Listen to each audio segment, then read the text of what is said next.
Greetings, welcome. In this lesson, we will rig our box. We'll begin with an overview of the rig setup. Then we'll take some time to look at each of the rigging features in isolation, and we'll execute the rigs on primitive objects, just so that you can get a sense of the workflow. And then finally, we'll execute the rigging features on our actual box to produce our finished rig. All right, let's get started with the overview. The first deformer that we've created here is a lattice deformer. And a lattice deformer allows you to control more vertices with fewer vertices. In this case, we have the 4 lattice points selected, and we're scaling those to create the deformation of the box. Now, deforming or setting up a rig really is two-sided. There's the mechanics of the rig, which we've done here. We wanted to deform the shape, and we're deforming it with these lattice points. But the secondary part of rigging is what I would call ease of use. So it's not very efficient to have to come in here and dolly around and select all 4 of those lattice points. So we can contain those 4 lattice points with a cluster. A cluster is a handle for a set of vertices, in this case lattice points. And so we've created this cluster here, and selecting the clusters can be a little bit of a challenge. I've selected it here in the outliner. Because if we look up on the hierarchy, right, the deformers are out here to the right of surfaces. So surfaces take priority. If we had joints in our rig, which we do, those would take priority. So the deformers are down the list of priority selection. So that's why selecting the cluster in the outliner, and then what the added ease of use feature here is we offset the handle. So this is the handle for the cluster, which contains the 4 lattice points. So that's the ease of use. Creating the lattice gives us the mechanics of the deformation or the rig. Creating the cluster and offsetting the handle would be considered the ease of use, right? We've now made that rig easy to select and easy to manipulate. And we can see that functioning there. Likewise, we have a set of lattice points here, right? And you can see how cumbersome that is if I was going to have to come and select these individually every time I wanted to animate, right? That's several extra steps. So the cluster's been created here. That's this one. Let's come down, cluster handle 2. And right, selecting it would be challenged. That's why we want to have it in the outliner. And then the ease of use is to come all the way out here with an offset handle. And actually on this one, we're rotating. So we're rotating that kind of to and fro. So our first 2 objectives are to create a lattice for our box, to contain 4 lattice points in a cluster, and then to offset that cluster handle. We have above that the top itself. The top isn't technically a rig, it just has an offset handle, and we're simply rotating it.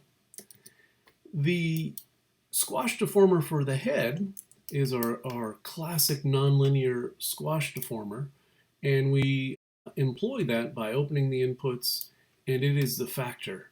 So for all of our nonlinear deformers, factor is what will execute the deformation. And then finally, we have the spring itself. And this is a multi-step for the ease of use. What we've done is created a joint chain, and we can take a look at the joints here. We've created this joint chain, right? And we've bound this geometry to it, this kind of spring cover, if you will. And we can move that to and fro and up and down.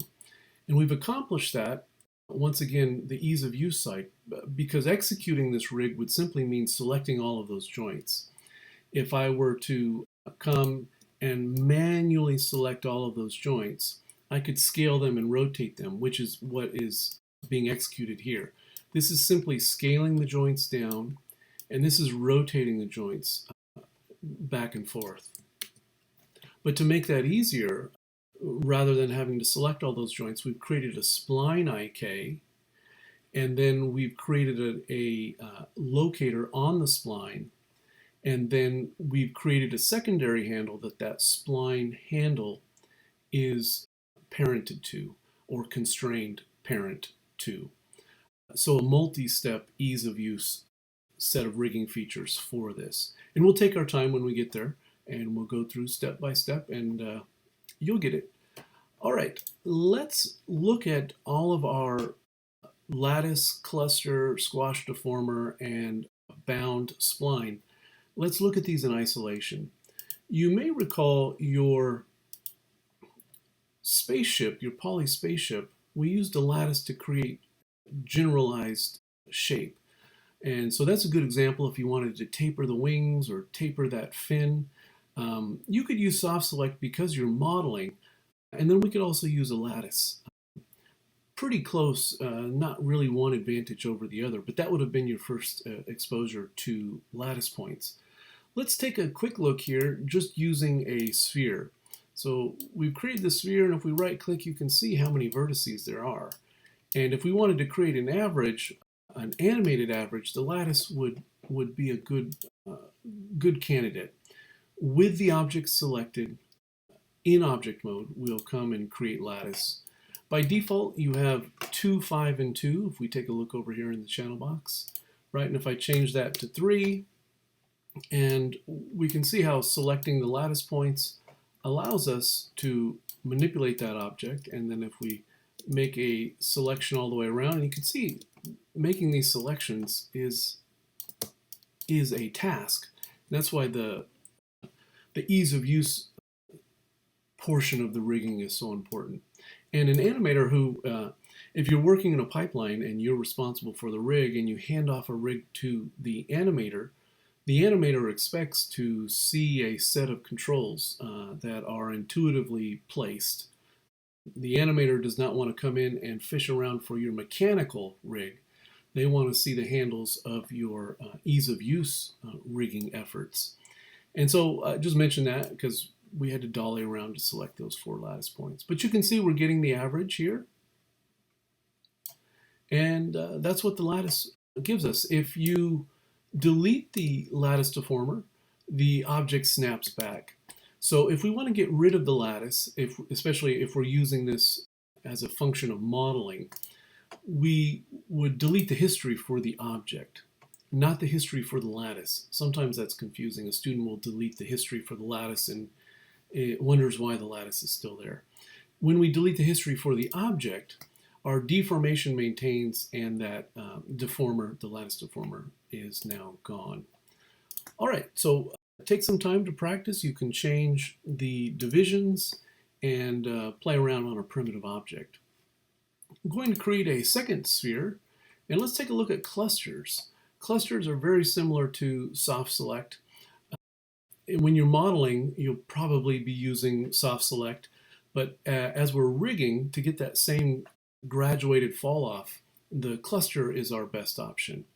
And so let's, I'm going to make a selection, and we'll do this here in the orthographic side view. And if we pull this up, you see that the vertices are moving at a 1-to-1 correlation to the transform. I'll hit undo.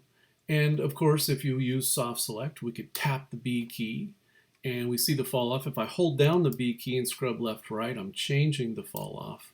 But here you see it graduated. And that's, we'll use that soft select, or you have been using, and we will continue to use soft select in the modeling process.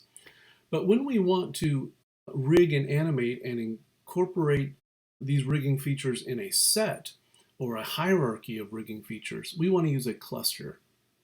So we'll come up to deform, and let me just turn off that, there we go, turn that off.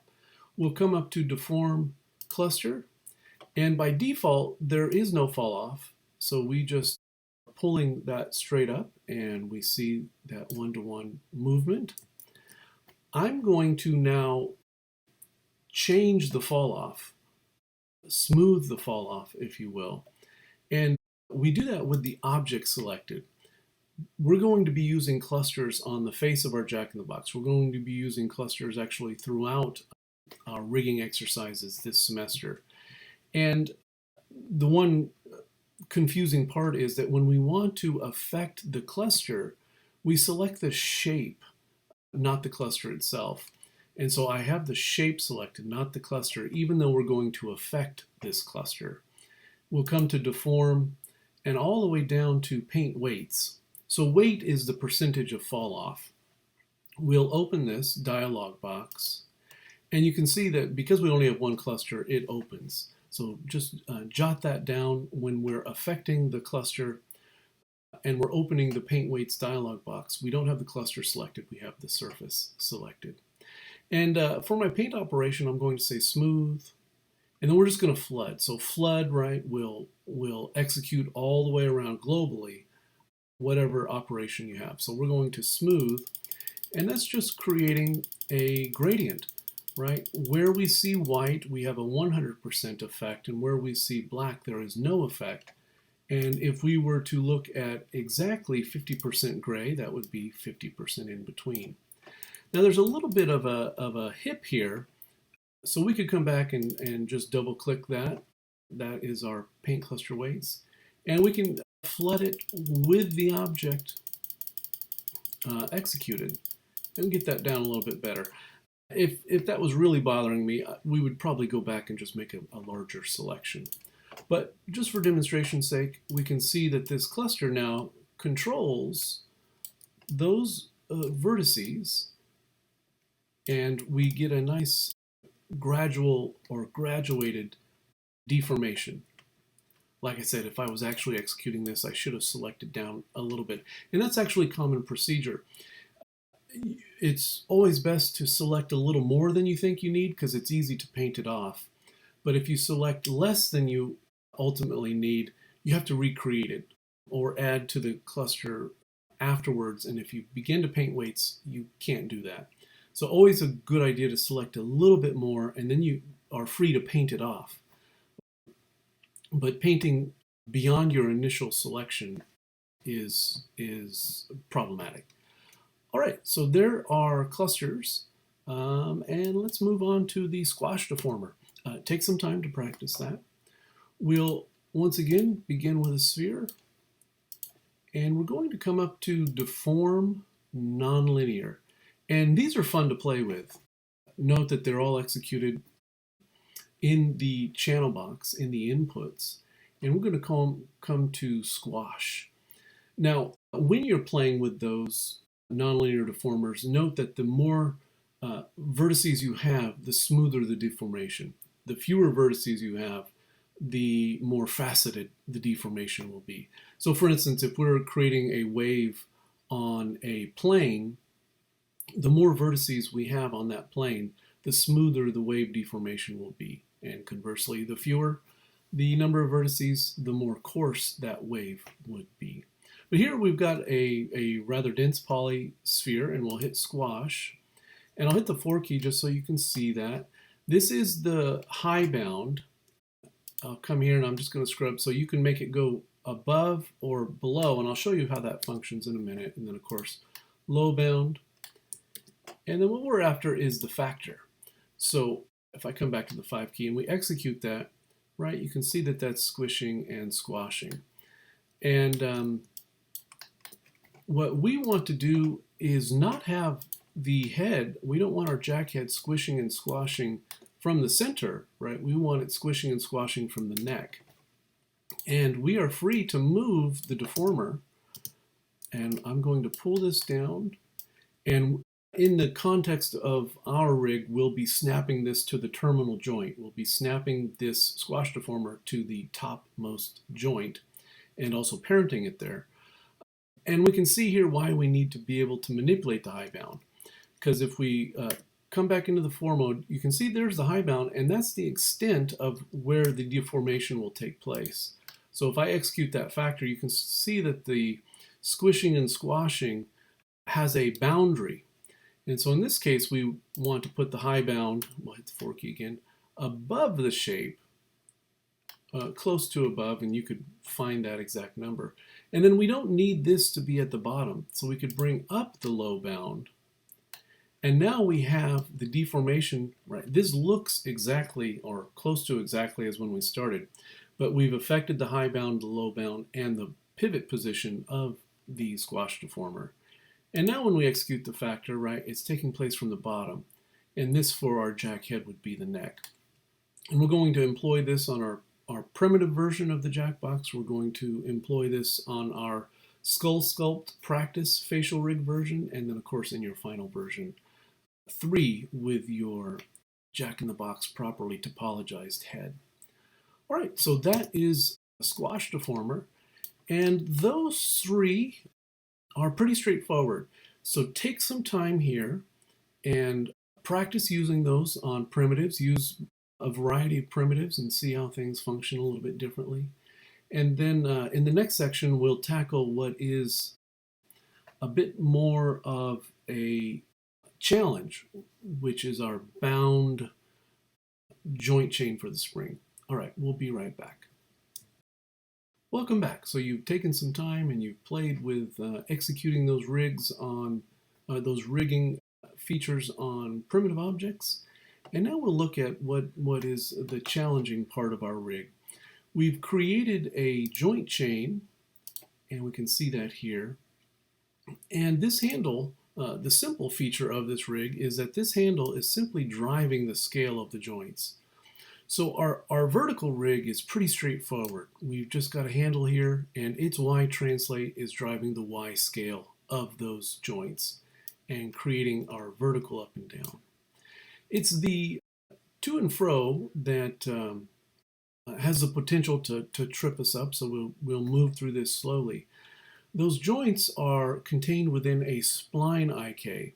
Now, you are familiar with using a basic IK from first semester, but we did not use the spline IK in any of those first semester projects. So this will be our first example of using that.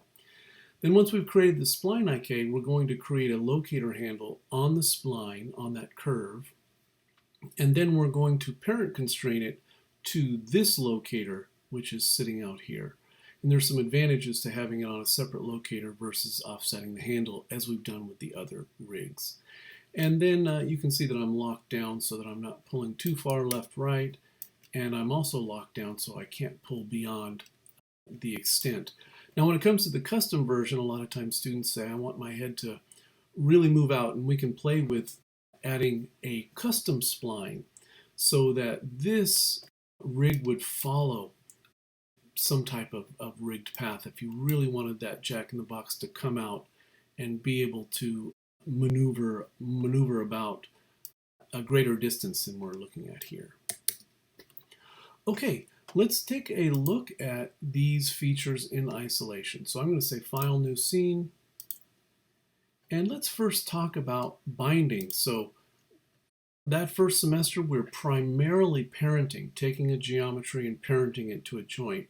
And that is a one-to-one correlation. Whatever we do to the joint as the parent, the child will be affected or transformed. It's just a one-to-one transformation.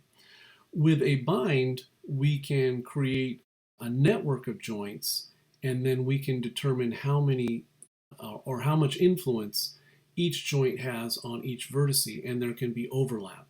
And this used to be called smooth bind. It's still considered a smooth bind, but they've changed the name here. So if you're looking at some of my older videos, Maya has smooth bind here, same thing.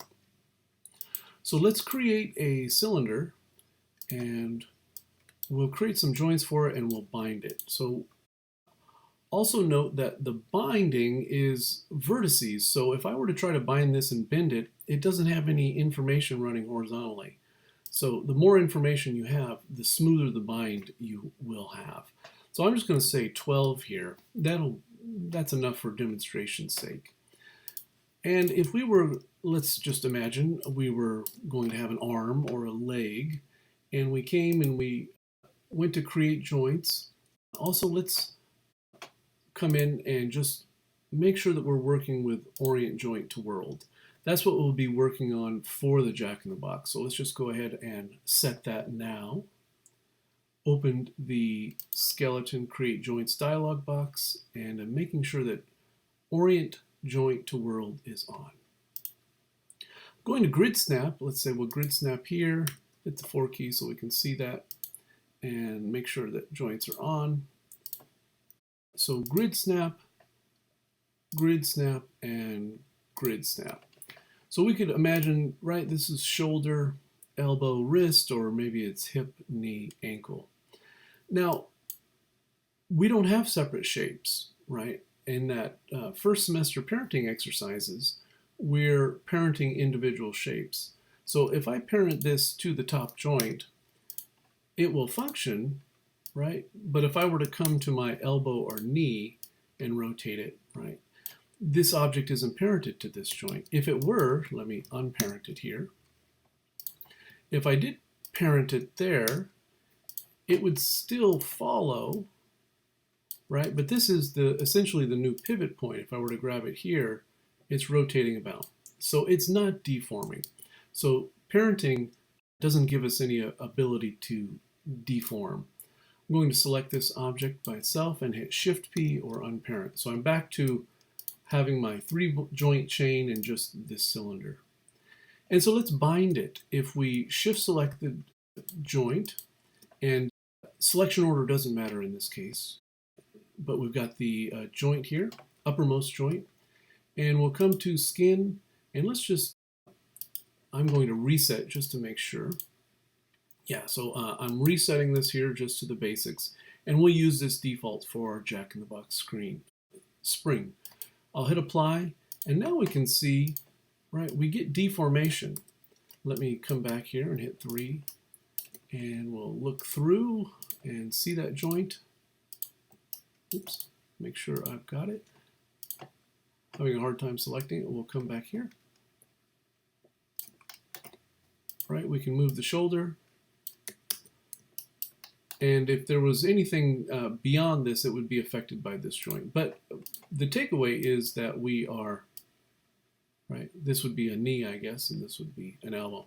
Now, it's collapsing here.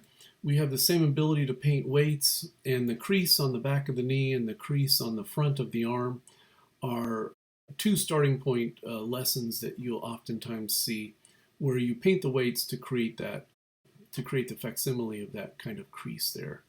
But there is our example of smooth binding. And I'll just mention here too, you do have the ability to paint weights. So if I select the object, and I emphasized this last time when we were working with clusters, we want to paint the cluster weight, we select the object that the cluster is associated with, not the cluster. Likewise here, you might think that you would be selecting the joints in some fashion. Not the case. We have the object that is bound, and we could come to deform all the way down to paint weights, and right, we a moment ago went to paint weights cluster. Here we are at paint weights blend shape.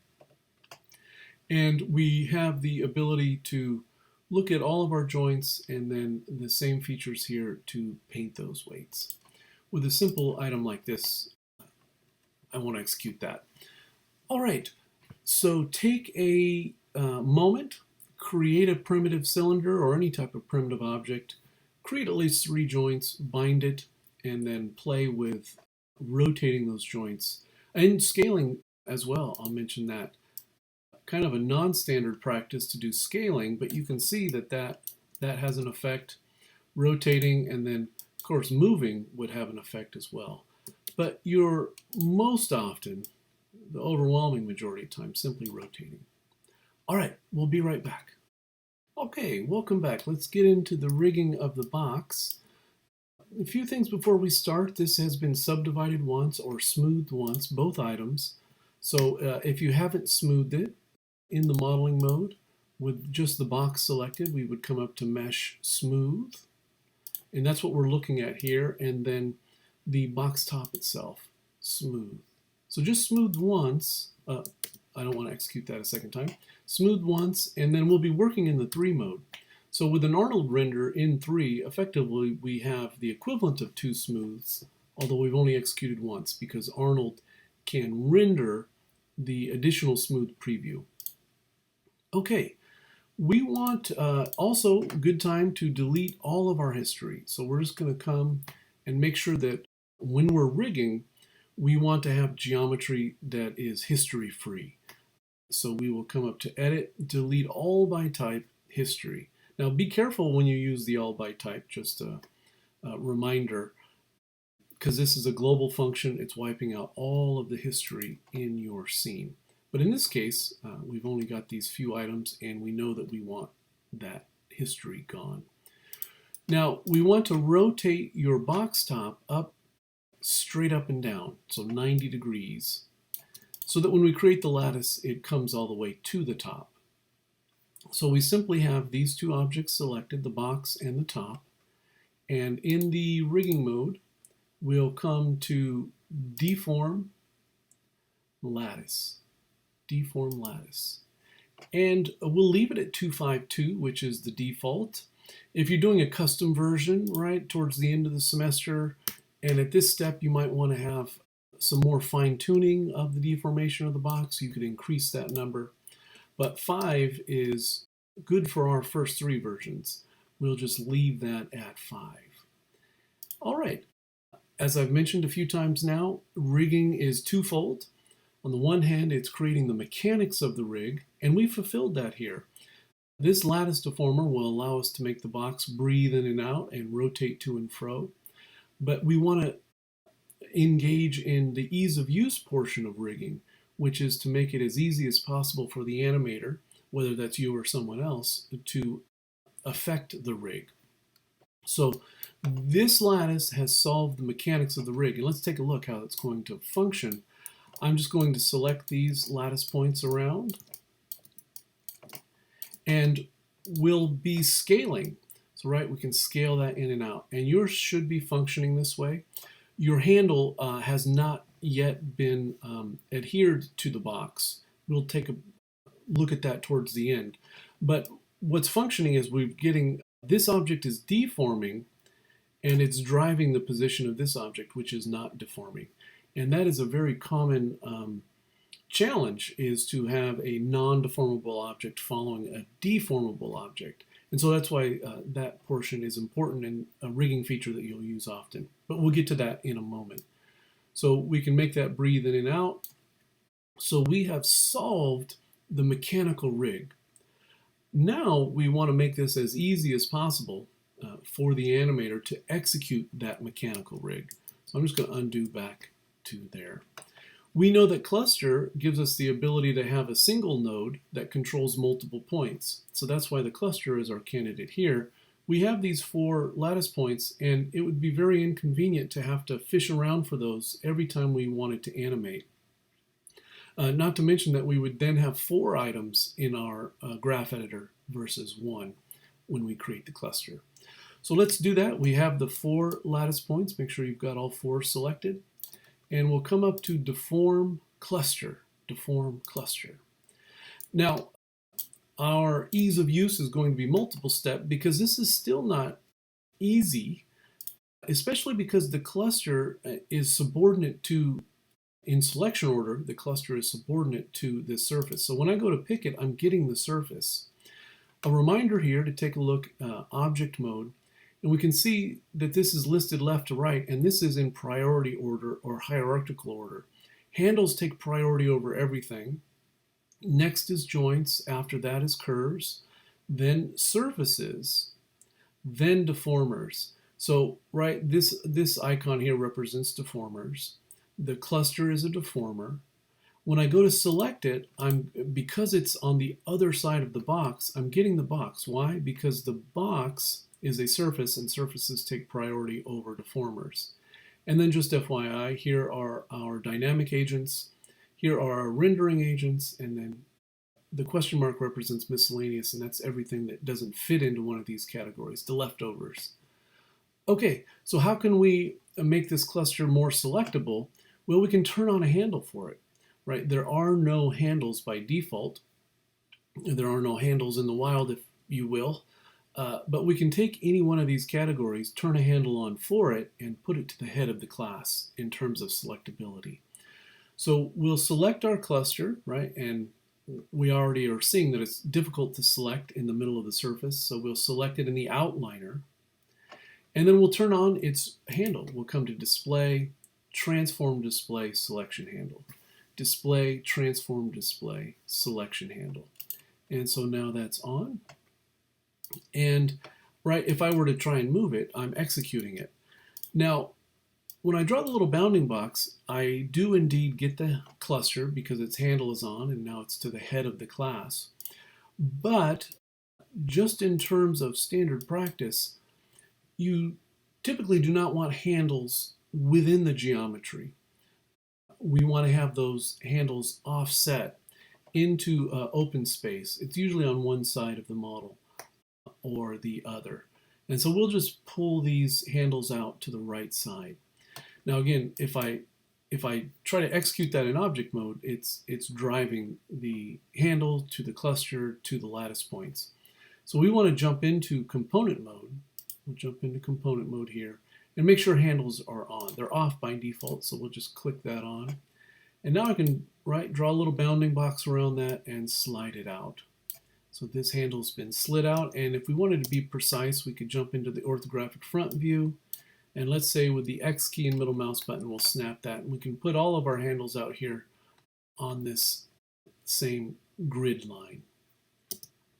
We'll jump back. We're still in component mode, and so we'll manually go from component mode here back to object mode. And then you can see, if we click off, we have nothing selected at the moment.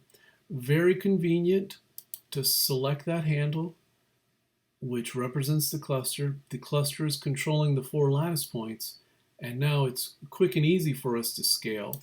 And as well, when we begin to set keys and we open our graph editor, we'll only see the graph for that single node, that single cluster, instead of seeing 4 lattice points animated.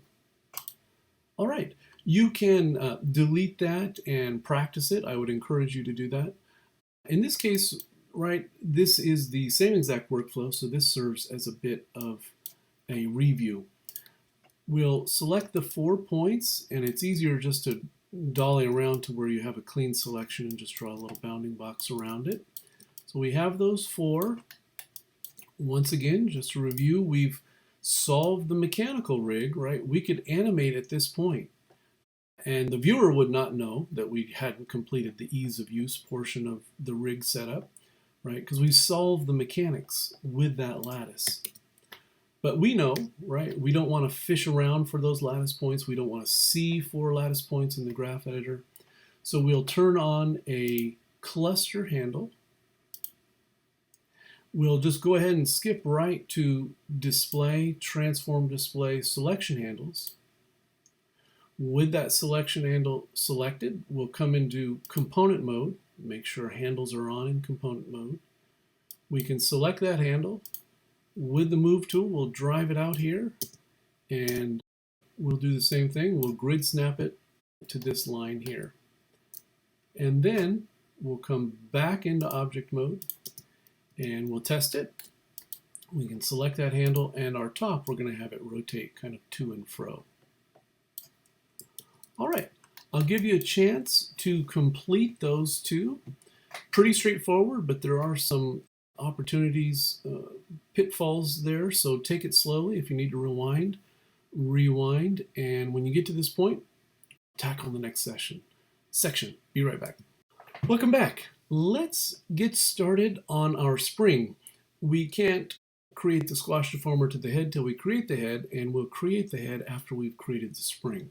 So we're jumping ahead to the spring rig. You can see that we've set our deformers up to this point on a layer, and we'll hide that away. And then we're going to template our box layer. So we'll just hit the T for the box layer. And then we'll jump into the orthographic front view. For generating our spring geometry and our spring joints, we will primarily be working in the front view. Now we are going to create a Nurbs spring. As I mentioned in the first video, polys and Nurbs are the 2 primary means of creating geometry. And poly is the preferred workflow, but there are instances when the Nurbs workflow is more efficient. And I think this handle that we've created with Nurbs and this spring geometry created with Nurbs is a more efficient workflow to work with those set of tools. So let's get started. We'll create, we're going to come to Curve Tools, and we're going to open the CV Curve tool. You'll recall how we generated the path for our crank, and we'll open that. And I'm just going to hit Reset Tool. And what we want to do is come to Linear. So we're just going to click on Linear. And this will give us straight curve. I know that's an oxymoron, but it will generate a curve with straight edges. And so we'll come here, and we're going to start 2 up and then 1 over. So here is the origin. We're coming up 2 units and then 1 over, and we're going to grid snap. And then we're just going to grid snap out, up 1 unit, in, out, in. And we'll come up, and we'll go a little bit higher than we think we want. So there's 4. Let's get a total of 8.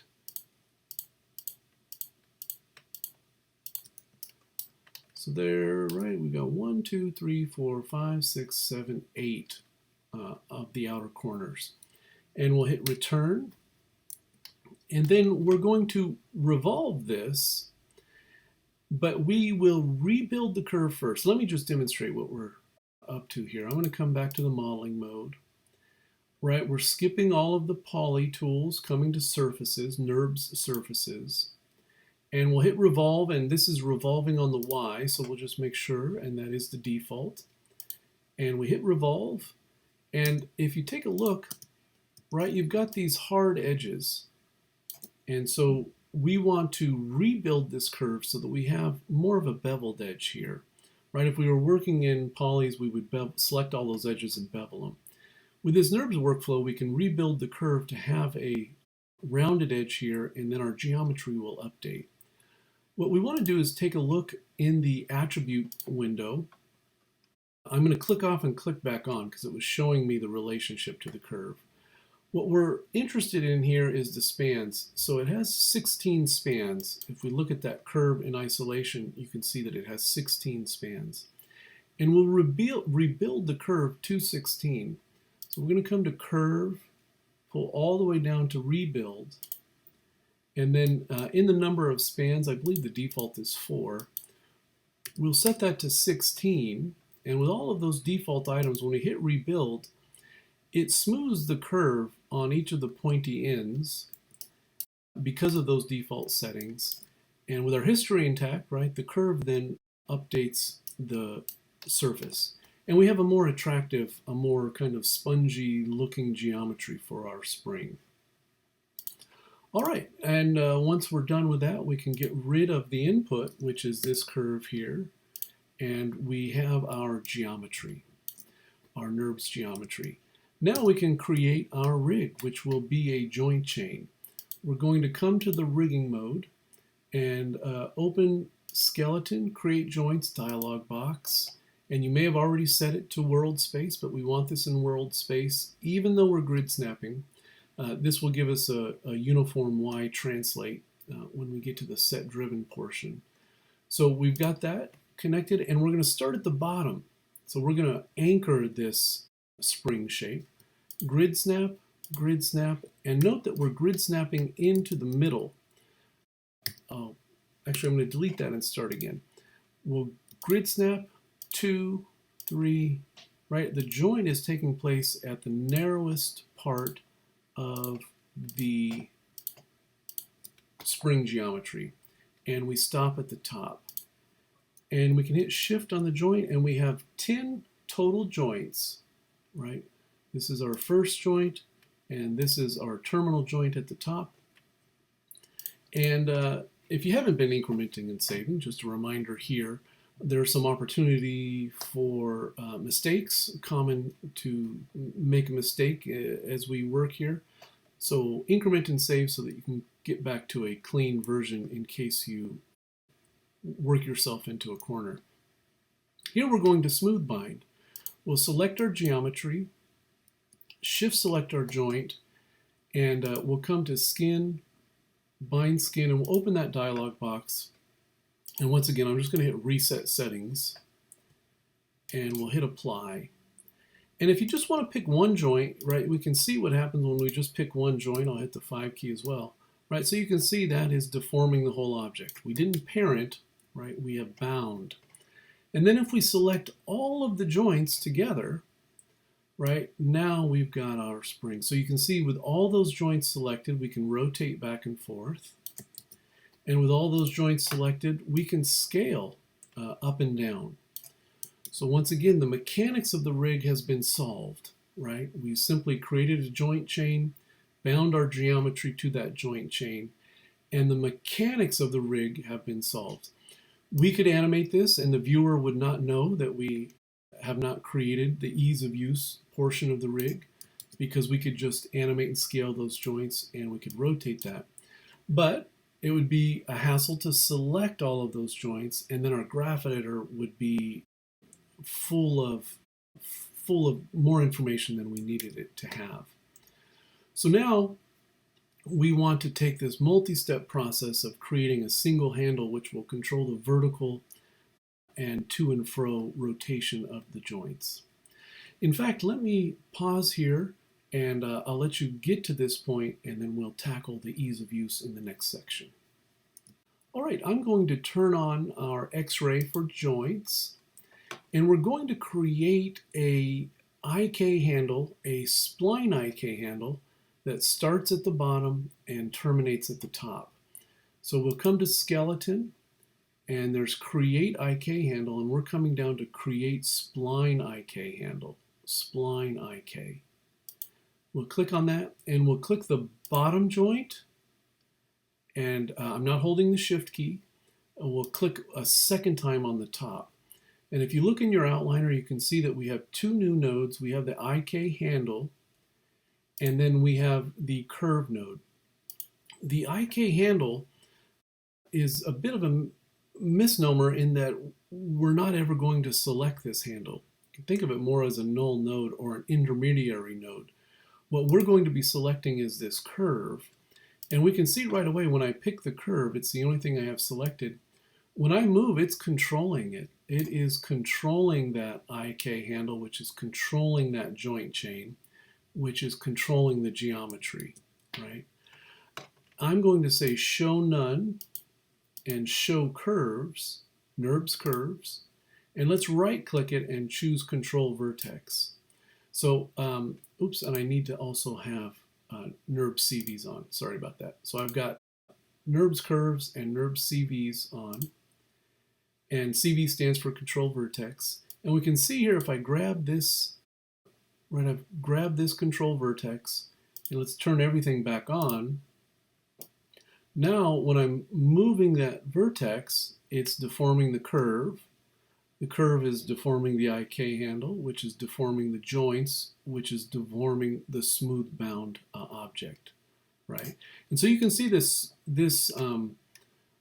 spline IK is great. Anything like a tail or a snake or a rope, anything that's traveling along, you can see how difficult that would be to animate each of those joints individually, but how practical it is to just take one vertice and transform it and see the update of that rig flow through. Now we're midway through our ease of use solution. We certainly don't want the animator to have to fish around for the curve, to have to hide the objects, have to find the CVs, and then set keys on multiple CVs. So what we're going to do is create a locator. I'm going to hide everything, bring back Nurbs curves, and then we'll come down to handles, locators, excuse me. We'll come down to locators. So the two things that we have on are Nurbs curves and locators. We're about to create the locator. That's why we want that on. Now we're going to right click, and when it comes to the Nurbs curves, curve point is a term. It would be easier to understand if it read point at curve. In other words, the control vertex is an existing component, an edit point is an existing component, a hull is an existing component. Object mode 2 o'clock gets you back into object mode, out of the component mode. But curve point isn't a component. It is a means of pointing at the curve. And why would you want to point at a curve? Well, the most often used reason is that we would want to detach a curve. So if I have a point here, I could place that there and I could detach the curve. Or if I wanted to make an attachment, I could execute this curve point, or as I'm saying, point at curve. And we're going to do that, and we're going to just drive it all the way to the top. Let me try it again. Right-click curve point, and just click and drag. And we've got that all the way to the top, right? So I can miss that a couple of times there. But you can see once I've executed it, or once I've got it, we can see that there it's red, and we'll just slide it to the top. Now, again, this isn't a component. This isn't a thing. This is simply a way of telling Maya, this is where I'm pointing. This is where I want something to happen. And we'll come to Deform, Point on Curve. And let me find that here. Right here. So we've got Deform, Point on Curve. And now we see this locator handle. That's why we wanted locators on. If it wasn't on, we wouldn't see it. So there is locators. And the pivot point is at the bottom. And we want the pivot point at the top, or at the center of the locator. So next step is to say modify, right, with our locator selected. And you can see it here in the outliner if you were to accidentally click off. There is the locator. And we'll say modify center pivot. Modify center pivot. And now let's turn everything back on, and we can see, right, we can rotate that back and forth, and we've solved the to and fro, or the rotation portion. Now note if you push down, that actually isn't working, right? We're going to use another method to create the vertical scaling of those joints. I'm going to hit undo just to leave that at the top. So I'll let you get to that point, and then in the next section of the video, we'll create a set driven to drive the scale of the joints. Be right back. Okay, welcome back. Let's create a locator. We're going to create a locator this time. And we'll put it up, let's grid snap it. Right, we've got an even position there, and let's take a look. We'll come back to our channel box, and I just want to bring back my rig to see which line we're on here. And so we'll just grid snap that out so that it's in line. Go ahead and hide that first rig. And we have this locator out here, and this will be our offset. So we're going to select this locator 1, and we're going to constrain it to locator 2. A word here, when we are constraining, the constrainer is selected first and the constrain E is selected second.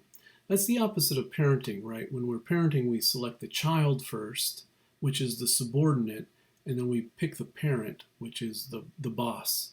So when we're executing constraints, it's the opposite, which can be confusing. So note that we want to select the constrainer. So in this case, this is going to be the boss. This is going to be the constrainer. We'll shift select the constrain E, which is that newly created locator, which is driving the curve. And then in our constraints, we'll just come up to parent. So we're going to parent constraint. And now we can see this handle, or this locator out here, is driving that position. And this will give us an opportunity to use this as a driver in a set driven to drive those joints down. We wouldn't want this locator, which is controlling the rotation, to also be the driver of the joint scale. That's why we've created this additional locator. It's a little bit cleaner this way, and the opportunity for maldeformations is lessened with this technique. Now we're going to use a set driven. A set driven is any attribute driving any other attribute or set of attributes. So the most common set driven is to create a cube, put the pivot at the edge, and imagine that it's a door. And then we could create a sphere, and the X translate of the sphere, we maybe imagine that the sphere is a person, is driving the rotate of that cube. And anything that is automated, anything that is repetitive, can be created with this set-driven relationship. And what we're going to do here is have the Y translate of this handle drive the scale of the joints, and that will give us the vertical uh, uh, movement of the spring, the up and down movement of the spring. So let's tackle that. We're going to come into the animation mode and key set driven set. So we're in animation mode, key set driven set, and we have our driver and our driven. Now this was selected when I opened it, so it loaded it here. We actually want this locator 2 as the driver, right? We have the driver here. And what's it going to drive? I mentioned that we can have a singular attribute. In this case, we're having the translate Y of locator 2 drive.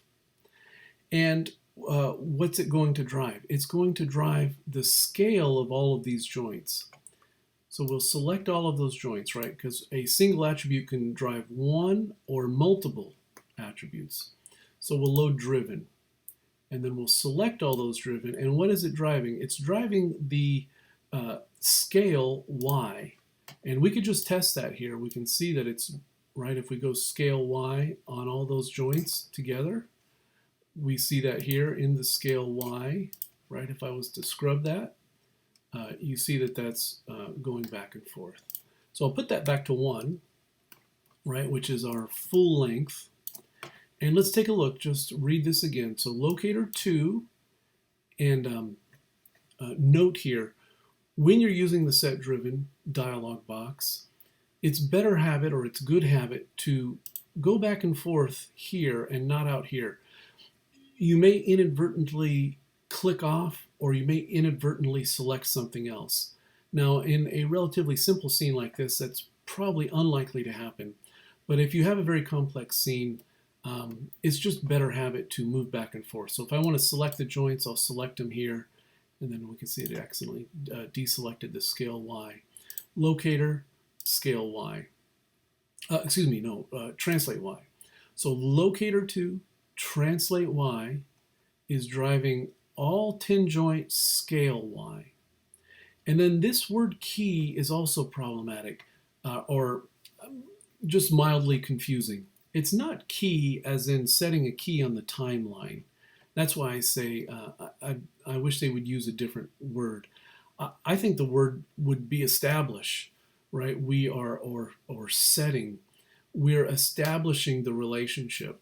So we're saying that when locator 2 translate Y equals 18, we want all of these joints scale Y to equal 1. And so we'll hit key, or I think of it as establish. We're establishing that relationship. Now, it doesn't appear as though anything happened. If we're going to go to the graph editor in a moment and take a look, what has happened is this equation, locator 2, translate Y, when it equals 18, all 10 joints scale Y will equal 1. Now we'll come back to the locator, and again, I'm making the selection here. Let's jump into our orthographic view, and let's drive this down to, let's see, that's going to be 2 units. Let's do 3 units, sorry. So we'll say 3 units, and what is all of these joints going to equal? Once again, I'm going to select them here, and we'll make it 0.15. 0.15. So that's squashed all the way down. And then again, we'll hit key and think of it as we're establishing now the second position. The second position, we'll hit key. And now I'll come back and select the locator. I'm just selecting it here, and we can see that we can drive that up and down.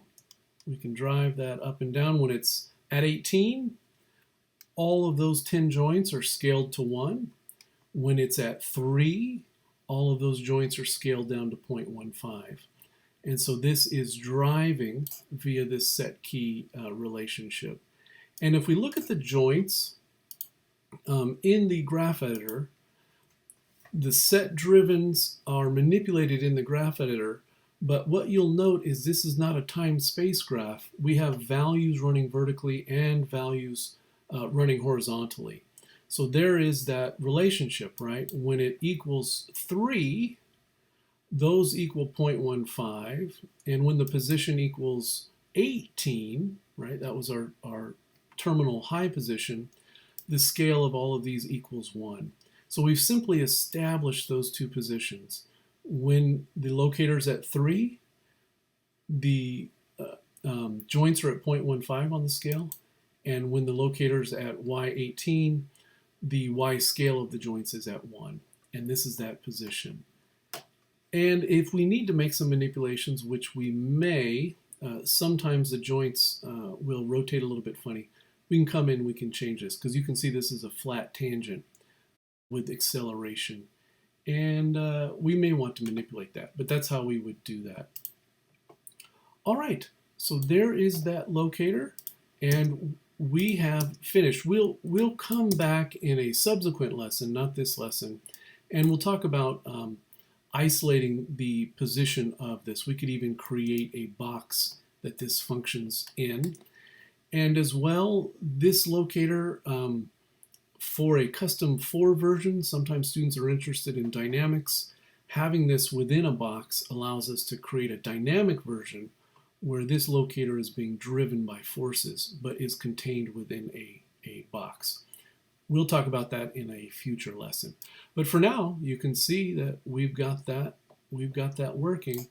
And right, 18 is our top, and we've moved it out. I've moved it out 15 units. As long as you've got a whole grid unit there, you're in business. All right, I'll let you get to that point, and then we'll come back and we'll create the squash deformer on the head. And that will be our last objective. Be right back. Welcome back. Let's just create our stand-in head. So we'll just use a polysphere. In upcoming lessons, we're going to use a sculpt as a warm-up for the facial rigging, and then we'll create a third and final version, which has our properly topologized jack head. Then, of course, you have the option for a 4th custom version where you create a custom head. But for now, as we're getting our rigging feet under us, if you will, we're just going to create a basic head here. And we'll make sure it fits. So just something like that. What is this? So, right, you can look at those values there. Something along those lines. Now, how do we have the head follow? This is a little bit of an interesting solution, because if we were just to parent, right, if I were to just pick the geometry and then shift select, or in this case I'm going to use command select to make the selection here. Easier to select in the outliner than maybe accidentally selecting something else. So I chose that newly created sphere. I held down the command key and clicked on joint 10. Remember that when we're parenting, the child is first. Shift select the parent. And then we can just hit lowercase p, or do it the long way, edit parent. Now, you would think, and as we move it back and forth, you say, okay, hey, that works great. But watch what happens when we scale it down.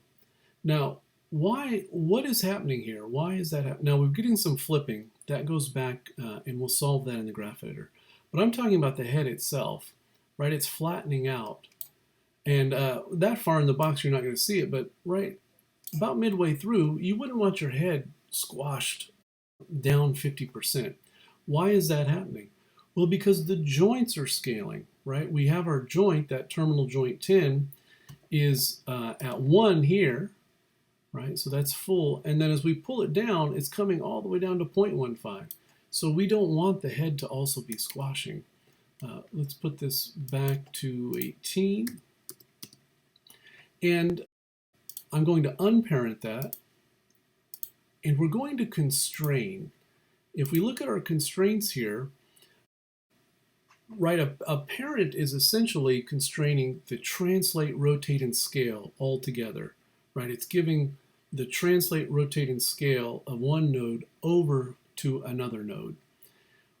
When we constrain, we can select to only have rotation or orientation, only have translation, which is referred to here as point, or only have scaling, right? So we could have one object affect another object only on the scale, one object affect another object only on the orientation, one object affect another object only on the point. So, right, what was the problem that we just saw? We saw that it was scaling down to 0.15. So we would like to constrain this without scale having an effect, without that joint's scale. We want that terminal joint 10 to affect the orientation of the head and also the translation of the head, which is referred to as point. The other thing to note about constraints, the constrainer is selected first. So I'm going to select joint 10, that's the constrainer, and then we'll shift select the head. And if you were doing it here, you would command select the head. And we'll come to constrain point. So we have to do it two different constraints, two different times. So firstly, we're coming to constrain point. And what does that mean? It means that this head is going to follow that joint. And when we executed it, it jumped down. Why did it jump down? Because the pivot point for the sphere was in the middle. So it's constraining the pivot point to that position. We can just solve that by picking the head only and then repositioning the pivot, and you'll see that it affects in real time. We'll tap the D key, and then when we drive that down, right, we're effectively putting the pivot in real time at the bottom of that head, and our constraint is updating. You could have also just repositioned that pivot at the bottom of this sphere initially, and then it would have snapped that way. So let's just review. I've constrained the head to the joint. We picked the joint first, the constrainer, shift selected the head, and then went to constrain. Let me get rid of that, sorry. Constrain point. And now you can see as we drive this down, it's falling. Now we've got a little problem there. We're going to solve that in a moment. But we're driving this up and down, and you see the head is following, but the head isn't going to rotate. It's kind of comical, but right, because we've only constrained the head so far via point. It's only following. It's not scaling, right? So that's good that it's not scaling. It's not rotating. We have to solve that, but it is following. So it has been point constrained. I'm going to put that back to 18. And let's create our second constraint. We'll pick the constrainer, which is joint 10, shift select the head, and we'll come to constrain orient. So now we're giving rotation over. And if you take a quick look here before we do that, so here is my sphere. We see these three blue incoming channels. That is the joint. That means that there's incoming channels, and if we looked at this in a relationship editor, we would see that the joint 10 is being the boss here. It's driving, it's constraining those three attributes. And now when we click orient, you see that rotate now has 3. And if we go back and forth, now it's rotating along with it. And you can see that we can, right, have him dance around. There was a problem, and so, right, we want to execute that. What was that? We selected the terminal joint, joint 10, as our constrainer. We shift selected our head geometry, which is our constrain E, and we firstly went to constrain point, and then we had to update the pivot point, and then we did that same workflow, pick joint 10, pick the sphere, and said orient, and now the translate or movement or point is following as well as the rotation. We've got a problem here, and we're just going to solve that. When we pull it down, and this has to do with the slope of that set-driven relationship. And so we can fix that here. It's not a bad idea to bring it to the point where the mistake is happening. And then we'll select all of our joints. We'll come to the graph editor. Whoops, hit the wrong one. Window, animation, graph editor. And I'm going to take this first handle. I've selected this first key, or right, I'm calling it establish set key. And because I drew a bounding box, I get all 10 joints, which is what we want. If I just clicked, I would only get the I've only gotten joint 10 here. Select them all, grab the handle. I have my move tool and middle mouse button, and we'll drive that up. Let's see. Let me try this. I'm just going to select those and let's go to linear. There we go. So we could have fished around. It's a relationship between these two. And if you want a little bit of a slope, you can do that. I just quickly, to solve the problem, selected both of those keys, which is all 10 joints, and then clicked on the linear. And that should have solved it. Yeah. And so now you can see we can come all the way up and all the way down, and that fits in there. All right, I'll let you get to that point, and we'll come back and we'll wrap up the lesson with our squash deformer, which is pretty straightforward. Be right back. Okay, last but not least, let's create our squash deformer. We'll select our head and we'll come to Deform Nonlinear Squash. If you just want to execute it right now, you would see that it's squishing and squashing from the middle, coming away from the neck, and we want that deformation to occur at the neck. So that means that we'll slide this down, and we want to snap it to this joint 10 here. If I execute the V snap, I'll most likely snap to the poly. So let's go ahead and hide our poly. And just with the V key and the middle mouse button, snap that to that joint. We'll bring our polys back. And if we execute the factor, you can see that the high bound is not including the top of the head. So we'll drive the high bound up above. We can go a little bit higher. So, and then again, if I were to execute the factor, it's starting from a little bit low. So let's bring the low bound up, and that centers, right? That centers the deformation. And so now we're squishing and squashing from a neck position. If we were to move at this point, the deformer is not part of the rig. It's not part of the joint rig. So that if we were to execute the factor, right, it's got a strange offset. So just as we did with the head geometry, we want to constrain. If we parented, right, those joints would be driving the scale, and then our deformations would be off for this squash deformer. So just like the head, we want to point constrain and orient constrain this squash deformer.